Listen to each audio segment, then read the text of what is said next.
I think about it a lot. I will say, I saw the story your publication ran of you took all the different streaming services and added them up and what those costs would be.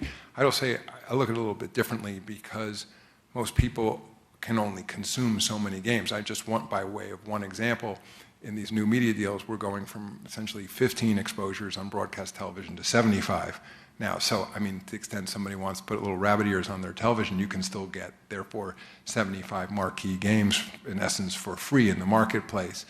I'd say in addition to that, and this is an ongoing issue for the league, there's a huge amount of our content that people can essentially consume for free. I mean, this is very much a highlights-based sport, Instagram, TikTok, Twitter, you name it, any service, the New York Times for that matter, to the extent that your content is not behind a paid firewall.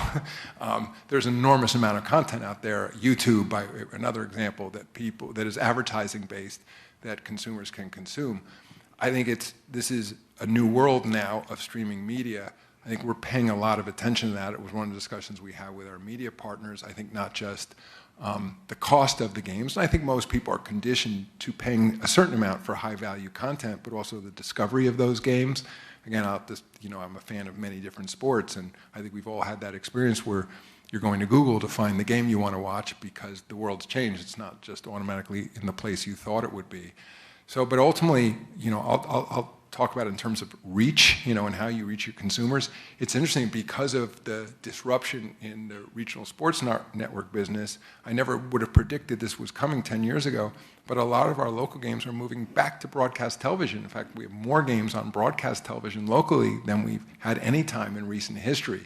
So, we're continuing to look at it, but ultimate answer is we think a lot about it.